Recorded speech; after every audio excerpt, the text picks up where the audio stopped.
95장 찬송하겠습니다.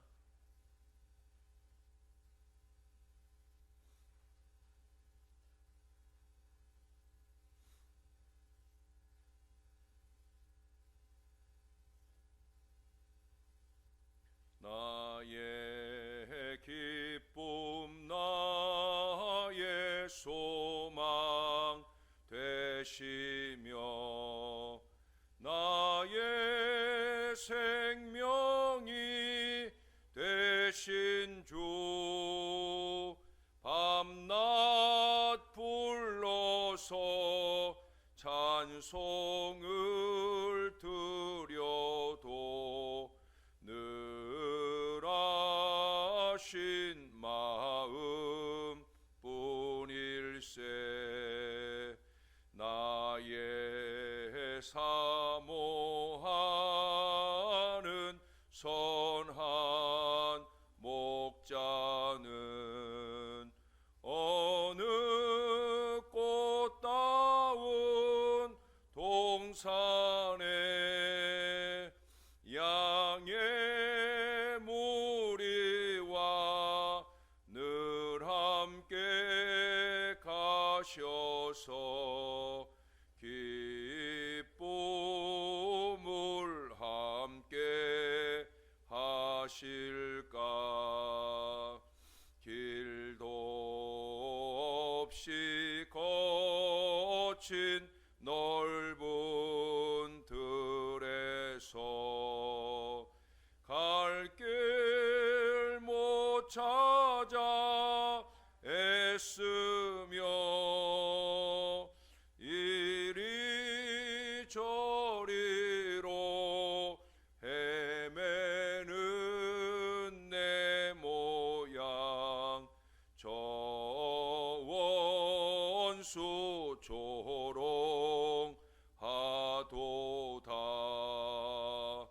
주의 자비롭고 화평한 얼굴 모든 천사도 반기며 주의 놀라운 진리의 말씀에 천지가 화답하도다. 나의 진정 사모하는 예수님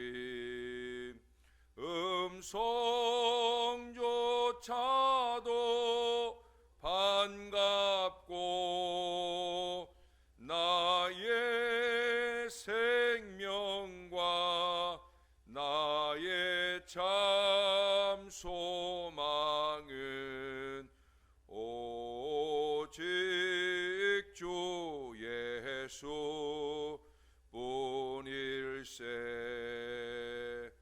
오직 주 예수 뿐일세.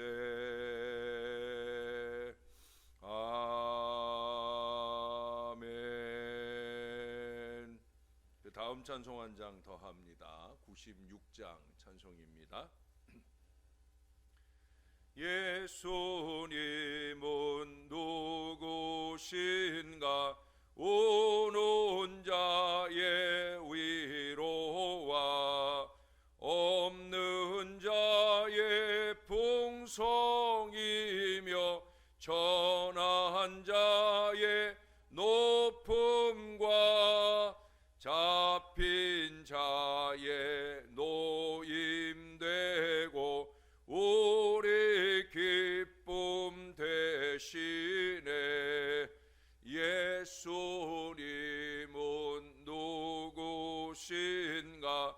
약한 자의 강함과 눈먼 자의 빛이시며 병든 자의 고침과 죽은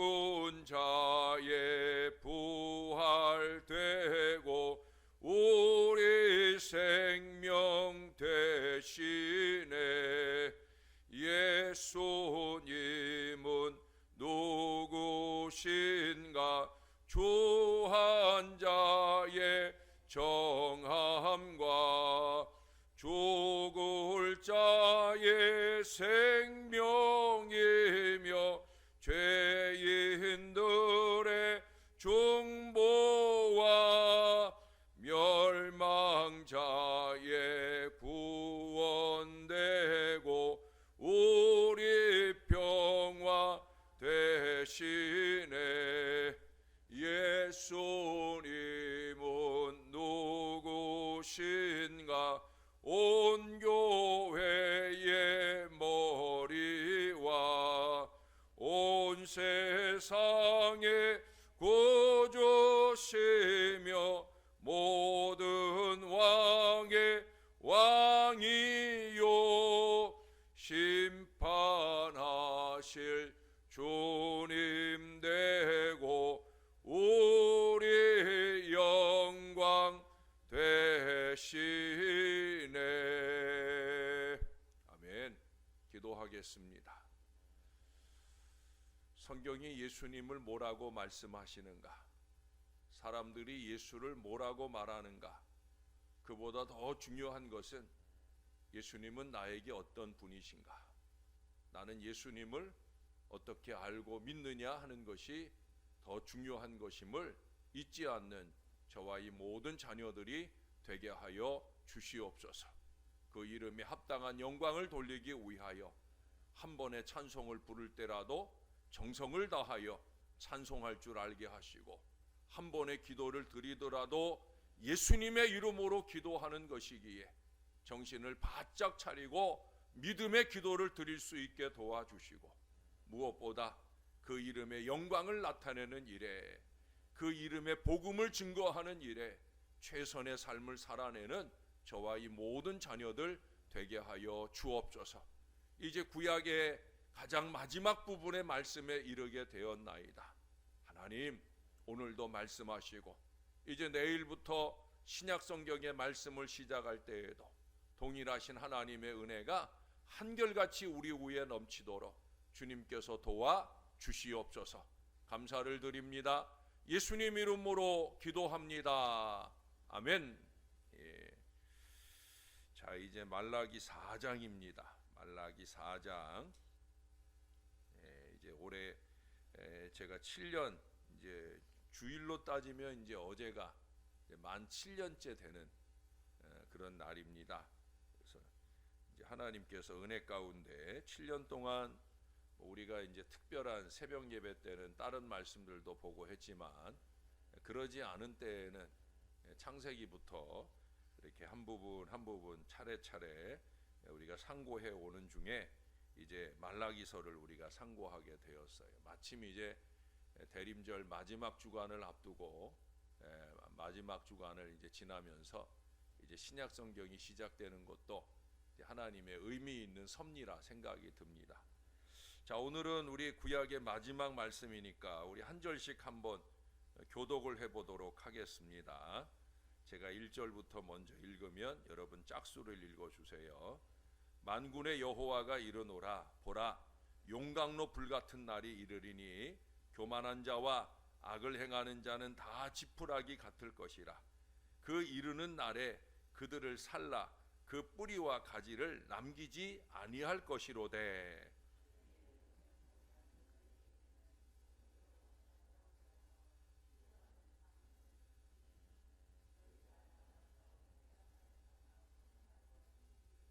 또 너희가 악인을 밟을 것이니 그들이 내가 정한 날에 너희 발바닥 밑에 재와 같으리라. 만군의 여호와의 말이니라.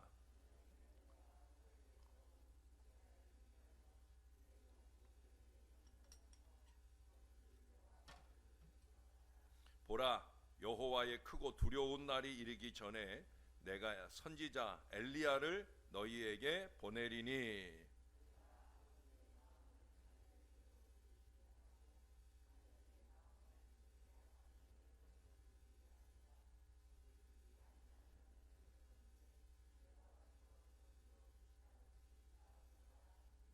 아멘. 종교개혁자 마틴 루터에게 어떤 대적자 마틴 루터의 적이라고 할 수 있는 사람이 이렇게 물었어요. 아마도 이 물음은 이제 마틴 루터가 법정에 섰을 때, 근데 그 법정이라는 것이 워낙 많은 사람들이 모였기 때문에, 그래서 마틴 루터가 있는 것은 어떻게 보면 큰 광장이라고 할 수 있어요. 모든 사람들이 이 대단한 재판을 보기 위하여 그곳에 모여왔거든요. 그때 물었던 거예요. 루터, 교회와 국가, 임금과 백성들과 온 세상이 이처럼 당신을 반대하고 있는데 도대체 당신은 어디에 서 있겠다는 말입니까? 이렇게 그에게 물었을 때 루터는 천천히 이렇게 대답을 했어요. 나는 지금이나 그때나 마찬가지로 전능하신 하나님의 장중에 있을 것이요. 그가 그 위대한 말을 했던 자리, 그 자리에 저도 가서 서본 적이 있어요. 독일에 가면 그 자리에 청동으로 커다란 노신발을 만들어 놨어요. 제 방에 들어와 보신 분들은 보셨는지 모르지만 제 방 책장에 제가 거기에 서서 찍은 사진이 이렇게 붙어 있어요. 그래서 그 노신발 안에 이렇게 들어갈 수 있게 돼 있거든요. 거기에 이렇게 서서 루터의 그 마음을 느껴보았어요. 그가 어떤 마음으로 그 고백과 선언을 했을까? 여러분, 대단히 위대한 고백 아닙니까? 그는 오직 하나님만을 두려워한다는 거예요. 그렇기 때문에 하나님의 길을 한결같이 가겠다는 거예요. 온 세상이 자기를 다 등진다 해도 자신은 절대 하나님을 등지지 않을 것이다. 바로 이 고백을 하고 있어요. 이런 마음이기에 종교개혁이 가능한 거예요. 제가 코람데오를 강조하는 이유가 바로 여기에 있어요. 하나님 앞에요. 하나님 앞에. 개인의 신앙 갱신도 이 한 가지 마음이 중요한 거예요. 나는 하나님의 장중에 있다. 절대 부끄럽고 두렵게 살지 않겠다. 오직 하나님만 바라보고 그 하나님 앞에 예배하고 그 하나님 앞에 찬송하고 그 하나님 앞에 기도하고 그 하나님 앞에 사명을 감당하고 그 하나님께 영광을 돌리며 살겠다. 이 고백이 한결같이 저에게 있어야 되고요. 또 여러분들에게도 있어야 되는 거예요. 여러분, 오늘 보세요. 하나님께서 극렬한 풀붓불 같은 날이 이를 것이다 하는 예언을 합니다. 극렬한 풀붓불 같은 날이란, 풀무불 같은 날이란 하나님의 마지막 심판날에 무서운 진노를 가리켜요. 이 풀무불이 무쇠도 녹이는데 하나님의 심판날에 심판받을 자는 모두가 살아남지 못하고 죽음의 형벌을 당할 것이라는 거예요. 노아 시대에는 물로 심판하셨지만 마지막에는 불로 심판을 내리십니다. 하나님께서 심판하실 때 여기 뭐라고 그래요? 교만하고 악을 행하는 자. 어제도 말씀드렸잖아요. 하나님의 심판은 두 가지로 와요. 하나는 교만한 자리에 오고 하나는 쾌락을 추구하는 악인들에게 옵니다. 자기 유익을 추구하는 악인들에게 반드시 와요. 근데 여기 뭐라고 그래요? 지푸라기 같을 것이다. 지푸라기 같을 것이다. 여러분, 지푸라기가 어때요? 조그만 성냥불 하나만 그어도 확 타올라 버리잖아요. 보통 불쏘시개로 지푸라기를 쓰잖아요. 왜? 불이 잘 붙으니까. 근데 성냥불 하나에도 확 타오르는데 지금 뭐라고 그래요? 용광로불 같은, 풀무불 같은, 용광로는 쇠를 녹이는 불인데 그 앞에 지푸라기라고 생각을 해보세요. 이게 순식간에 진멸될 것이나 완전하게 진멸될 것이다. 그리고 거기 보면은 마지막에 1절 마지막에 그 뿌리와 가지를 남기지 않을 것이다.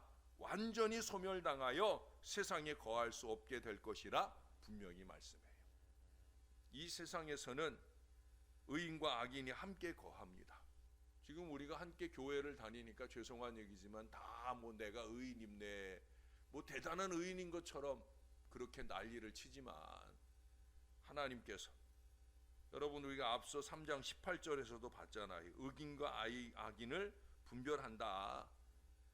진정으로 하나님을 섬기는 자와 섬기지 않는 사람을 분별한다. 그래서 그 가운데 이 악인은 다 사라지고 오직 하나님의 거룩한 백성만이 거하게 되어진다 말씀하고 있어요. 악인을, 의인이, 경건한 신앙의 백성들이, 하나님을 경외하는 주의 자녀들이 마치 이 재를 밟는 것 같이, 지푸라기가 다 타 없어진 그 재를 밟는 것 같은 그런 순간을 만나게 되어진다 하는 이 말씀을 하고 있어요. 예수님께서도 심판에 대한, 마지막 심판에 대한 예언의 말씀을 하실 때 이 악인들에 대하여 가라지 비유를 들어 그 운명을 설명하신 적이 있죠. 본문에 이 악인이 불심판을 받아 뿌리와 가지가 남지 않을 것이라 하는 예언과 맥락을 같이 해요. 농부가 추수할 때 알곡은 창고에 다 들이고 가라지는 다 모아서 불에 태워 없애버리듯 우리 예수님 재림하실 때, 심판을 행하실 때 의인은 하나님 나라에 들어가는 영광의 상급을 얻게 될 것이나 악인은 영원히 꺼지지 않는 지옥불에 던져지는 심판을 받게 될 것이라는 거예요. 새벽을 깨우며 신앙하는 저와 여러분은 정신을 바짝 차려야 됩니다. 주님이 오는 그 순간에, 주님이 오시는 그 순간에 우리는 무엇하고 있을 것인가? 여러분, 모양만, 신형만 가지고는 주님 만날 수 없어요. 정신 바짝 차리고 신앙해야 합니다. 주님은 다 아시잖아요. 부족한 저도 알 수 있는데 주님은 얼마나 더 확연히 아시겠습니까?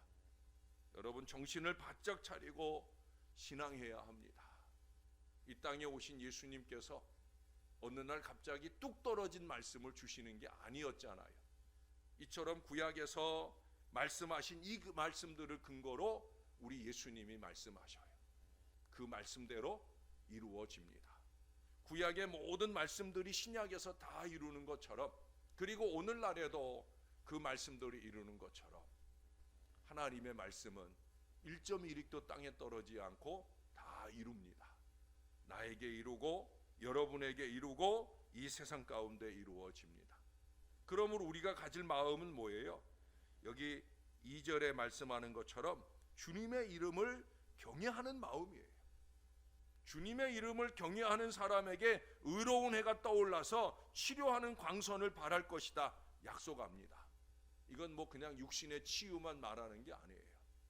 죽을 수밖에 없는 죄인이 살게 되는 놀라운 치유와 영적인 구원을 의미하는 말씀이에요. 하나님께서는 그리스도를 이 땅에 보내시되 죄인의 죗값을 치르게 하심으로 죄인의 죽음의 병을 치유해 주셨습니다. 시편 103편 3절에 모든 병을 고치신다 하시고, 호세아 6장 1절에서도 찢으신 것을 조로 낫게 하신다 말씀하셨지만, 그보다 더 중요한 건 뭐예요? 우리의 영혼, 죄악으로 죽을 수밖에 없는 우리의 영혼이 우리 주님의 보혈로 치유받는 큰 은혜를 입게 되어진다. 바로 그것입니다. 앞서 3장 16절의 말씀처럼 하나님의 이름을 존중히 여기면, 그 이름으로 믿음의 기도를 드리면 하나님의 강력한 치유의 은혜를 우리의 영혼도 우리의 육신도 체험하게 될 줄로 믿습니다. 여러분, 여기 하나님께서는 하나님의 은혜의 광선으로 치유함을 받은 성도가 외양간에서 나온 송아지 같이 뛰며 즐거워할 것임을 예언하고 있어요. 이는 구원받은 자의 자유와 기쁨의 상태를 표현하고 있는 말씀입니다. 죄의 상태 아래, 죄의 권세 아래 종살이 하다가 예수님으로 말미암아 자유하게 된 이 성도의 기쁨은 세상의 어느 것으로도 비유할 수 없을 정도로 큰 기쁨입니다. 그래서 어제도 말씀하셨잖아요. 은혜는 평안이니라.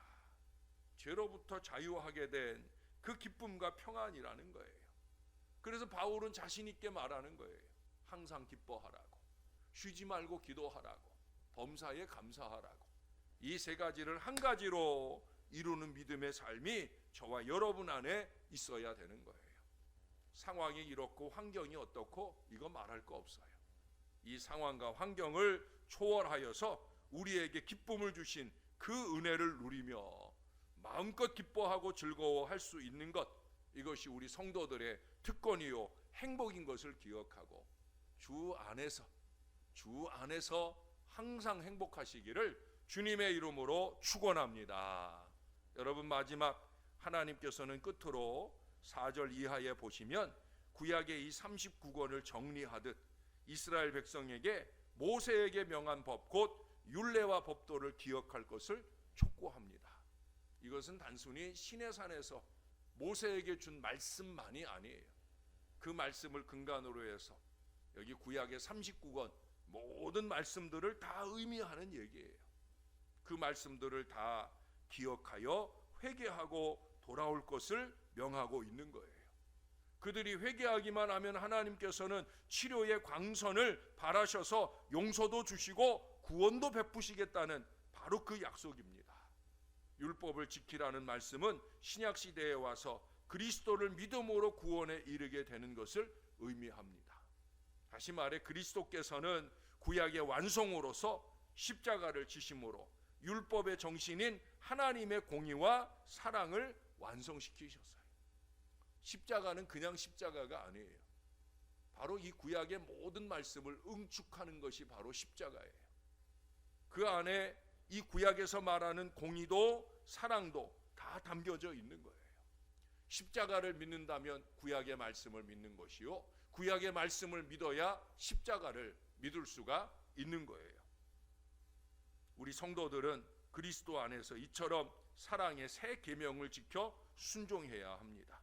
하나님의 언약을 기억하는 자는 하나님의 법을 따라 우리 예수님께서 정리하여 말씀하신 것처럼 몸과 마음과 정성과 뜻을 다하여 하나님을 사랑하고 이웃을 자기 몸과 같이 사랑함으로써 우리 하나님의 의를 이루는 사람이어야 합니다. 이렇게 신앙 백성으로서의 회복을 이루기 위해 여기 5절에서 하나님께서는 엘리야를 보내주시겠다. 그래서 아버지의 마음을 자녀에게로 돌이키게 하고 자녀들의 마음을 그들의 아버지에게로 돌이키게 할 것이라 예언하셨어요. 여러분, 이 말라기서가 선포되고 나서 세례 요한이 이 땅에 오는 신약의 역사가 시작될까지 400년 종교적인 암흑기, 신앙적인 암흑기, 영적인 암흑기를 지나게 됩니다. 무슨 얘기예요? 하나님이 이스라엘에 대하여 넌더리가 났다는 거예요. 아버지의 마음을 갖고 싶지 않으시다는 거예요. 그런데 엘리야를 보내시겠다. 세례 요한을 보내시겠다. 그를 통하여 이 자식을 사랑하는 아버지의 마음을 회복하겠다. 또 새 자식들 통하여 아버지를 향하는 마음을 주시겠다 말씀하고 있어요. 이스라엘이 하나님의 말씀을 어겨서 언약의 관계가 다 깨어져 버렸는데 이제 이 깨어진 언약의 관계를 회복시키기 위해 바로 선지자 엘리야를 다시 보낸다. 엘리야의 사명을 가진 세례 요한을 다시 보내주시겠다. 그래서 세례 요한이 이 땅에 왔을 때 가장 많이 한 사명이 뭡니까? 회개를 촉구하는 복음적 사명에 최선을 다하고 있어요. 이스라엘 백성을 하나님께로 돌아오도록 노력하고 있었어요. 이는 세례 요한이 예수 그리스도의 길을 평탄케 하기 위한 사명을 지녔다라는 것을 의미합니다. 세례 요한은 세례 요한의 사명이 있어요. 예수님은 예수님의 사명이 있어요. 세례 요한은 사람들을 예수님 앞으로 이끌어가는 사명이고요. 예수님은 그 사람들을 위해 십자가를 지고 죽으시며 부활하시는 사명이에요. 각기 사명이 있습니다. 누구의 사명이 더 낫고 덜하고의 의미가 없는 거예요. 하나님께서 주신 사명에 최선을 다하는 것이 중요합니다. 목사는 목사의 사명이 있고, 중직자들은 중직자들의 사명이 있고, 평신도들은 평신도들의 사명이 있어요. 교회 안에 크고 작은 사명이 있어요. 여러분, 자기의 사명을 깨닫는 게 중요해요. 비록 약대 토롯을 입고 메뚜기나 석청을 먹으며 광야에서 사는 삼일지라도 세례 요한은 하나님의 사명을 산다는 것, 그것을 중요하게 여기며 목숨 걸고 그 사명을 감당합니다. 특히도 예수님의 길을 예비하는 사명이기에 마태복음 11장에 가서 확인해 보겠지만 예수님께서는 이 세례 요한을 여자가 낳은 자 중에 가장 큰 자라고 그렇게 인정을 해 주셔요. 우리에게 중요한 건 그거예요. 예수님이 인정해 주시는 그런 예배가 되는 것, 예수님이 인정해 주시는 사명의 완수가 되는 것, 우리는 언제나 이 한 가지만을 바라보고 최선을 다하면 됩니다. 다 아시잖아요. 다 아십니다. 그 주님 앞에 부끄럽지 않게 열심 있게 오늘도 우리의 사명에 최선을 다하는 우리 새벽 용사가 되고 우리 신월제일교회 모든 성도들이 다 되어 주시기를. 그래서 예수님께서 자기의 몸을 화목제물로 내어 주심으로 십자가 구속의 역사를 성취하시고 우리 하나님의 백성들의 위대한 구원의 회복의 역사를 이루신 것처럼 우리도 예수님처럼 우리도 세례 요한처럼 그렇게 사명에 살고 사명에 죽을 수 있는 우리 하나님의 자녀들이 다 되시기를 우리의 구주 되시는 예수님의 이름으로 간절히 축원합니다. 기도하겠습니다.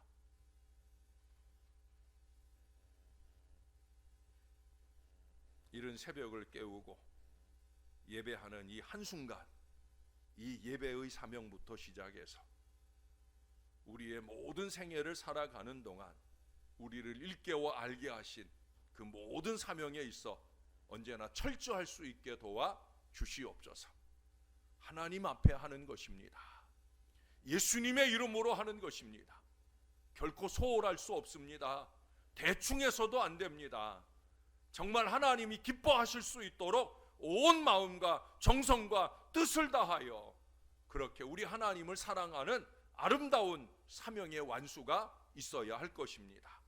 코로나가 어떻고 저떻고 상황이 어떻고 저떻고 환경이 어떻고 저떻고 사람들이 어떻고 저떻고 이것이 중요한 것이 아니라 하나님이 내게 뭐라고 말씀하시는가, 나는 그 하나님의 말씀 앞에 깨어서 정신을 바짝 차리고 이 하나님의 말씀을 기억해내며 이 말씀대로 살기 위한 영부림 속에 살고 있는가, 언제나 이 마음 놓치지 않고 살아갈 수 있도록 도와주시옵소서. 하나님, 한 해가 그렇게 저물어 갑니다.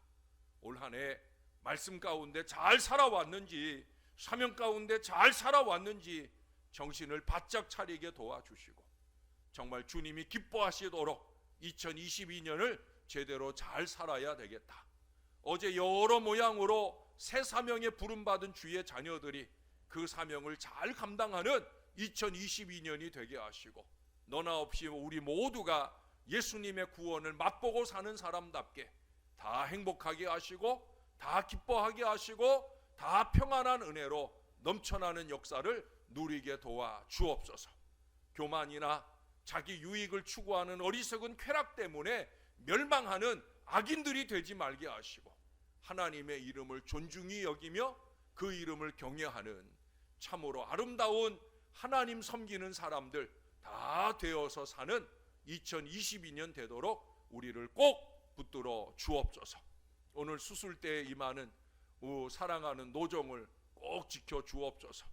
우리 사랑하는 따님의 눈물의 기도가 하늘의 보좌를 흔들게 하시고 10여일 동안의 치료 여정이 수술과 치료하는 모든 과정 중에 은혜로운 회복이 일어나게 도와주시고 오늘도 백신 접종을 하는 주의 딸이 주님의 은혜 가운데 접종을 잘하고 후유증 없이 은혜롭게 잘 회복하도록 역사와 은혜를 베풀어 주옵소서. 우리 주님이 살아계셔서 크신 치료의 광선으로 늘 바라여 주시는 것을 감사드립니다. 예수님의 이름으로 기도합니다. 아멘.